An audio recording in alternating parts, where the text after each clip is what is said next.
Hi everyone, I'm Steve. I'm here with Dr. Nario.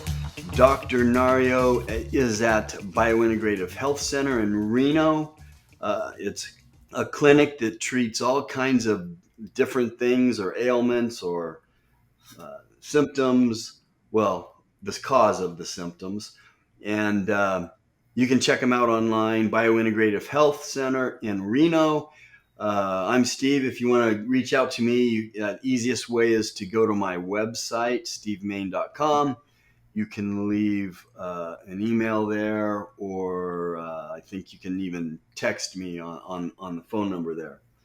Okay, so welcome, Dr. Nario. Hi, Steve. Always a pleasure being here.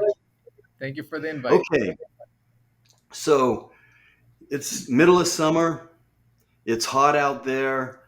Um, it's pretty easy to get dehydrated if you're not paying attention.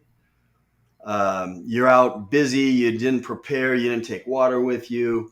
So, can you just first tell us what is dehydration?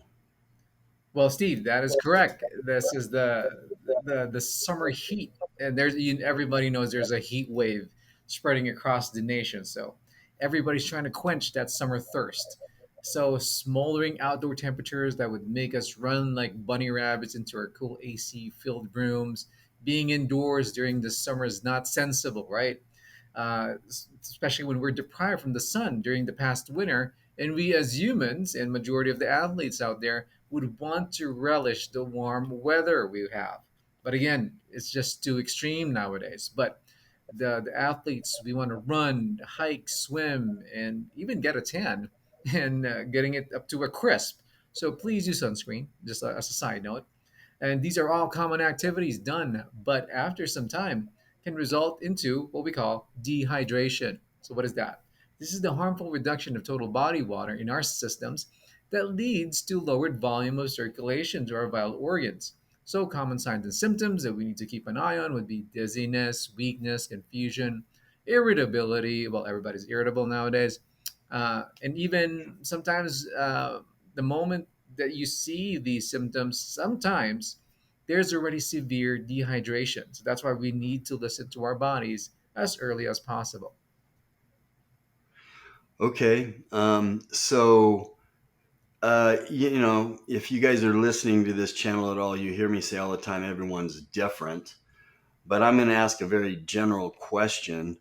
Um, how much do we need? What should we do? I mean, how much do we need? Now, you're going to be different than me if you're out there listening, but in general, how would you um, tell us, doctor, how much do we need? Well, Steve, you're correct. That's why I'm going to probably give you generalized suggestions here. But first of all, we need to understand that where do we lose water? So we breathe, we perspire, we urinate, we move our bowels. Those are areas where we lose water. And fluid in an average healthy adult living in a temperate climate, meaning temperate, you have like rainfall and you have droughts. So it's almost where we are.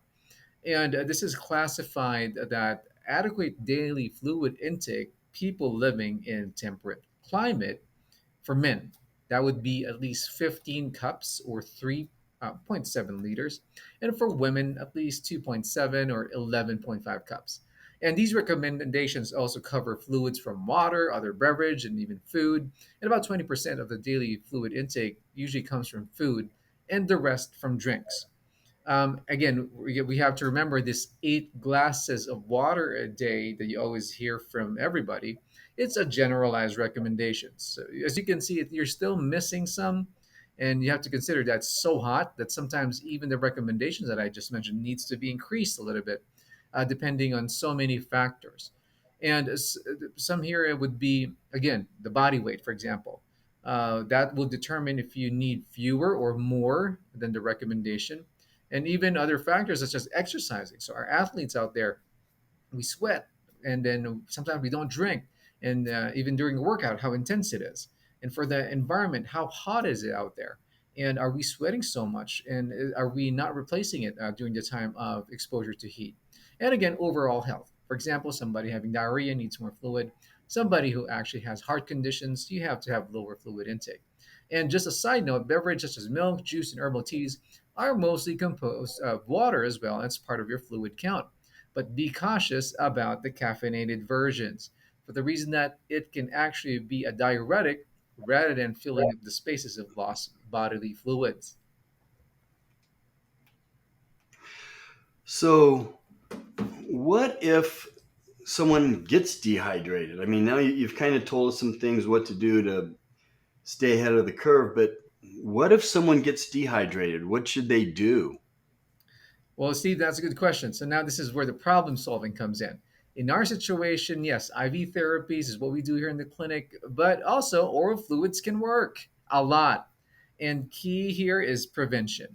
Recognition of the early signs, such as too much sweating, thirst, and dry, cracked skin or lips, lowered urine output, and even dark yellow urine, something like, oh, diluted urine, as we call it, are clues already for us that the body's talking and say, hey, I need something. I need hydration. Once noted, oral hydration needs to commence. Almost any type of fluid can contribute to replenishment. Sad to say, though, you have to be careful again about coffees and alcoholic beverages because they can be diuretics. But most important one to take note of and easy to get a hold of is water. And dehydration sets in as we speak. Now you have to make sure when dehydrate. So I have to make sure that everybody understand dehydration are manifestations of symptoms already. So that's why it's always need to. We always need to recognize the early symptoms. So, but once dehydration is diagnosed, oral rehydration solutions such as powder drinks, such as Pedialytes tablets, now needs to be used. The reason why they're important because they have electrolytes, sodium, potassium, chloride, even glucose, meaning these particles are actually similar to what our bodily fluids have or even our blood so that it can be replaced in the same quantity or the same equivalent. And again, be careful with the sugared ones, especially the commercial ones like soda, energy drinks, sports drinks. Usually, as has a lot of sugar, which are also calories in the body that is kind of dangerous for us to take, especially if we have diabetes or sugar problems. But the problem is very plain and simple. Just going to our own intervention here in the clinic, we offer IV therapies. Sometimes we add vitamins in there, minerals, and amino acids. But the most common ones that we use for rehydrating our patients would be saline, lactated ringers, and dextrose, depending on the situation of the patient. And the fact is, nothing beats continuous oral hydration throughout the day. By drinking good quality alkaline, BPA, and heavy metal free water, we will be assured that we can enjoy a cool and refreshing summer. Okay, so it sounds like at the beginning you were saying we could kind of see these symptoms coming days ahead of actually being dehydrated. Am I right? That is correct, Steve. That's why Yeah. we need to listen to our bodies. Even just like the light cracking of lips, you might think, oh, I just need some chapstick. But that's actually sometimes when you reassess that, hey, I haven't drank for like hours because I'm so busy at work. Yeah, that's the one that caught my attention. Hmm. Something that fast. I mean, dehydration can affect you that fast, and I don't know. It sounds like it could be even days that you can see that coming, and you start preventing the dehydration right away. True. Okay, so that's Dr. Nario, Biointegrative Health Center in Reno, Nevada. You can look him up online. Thanks for being with us, Doctor. Well, Steve, thank you again. Always a pleasure. As we all know, knowledge is power, and thank you for letting me provide you with the edge in longevity and health maintenance, which I call the biological edge or the bio edge.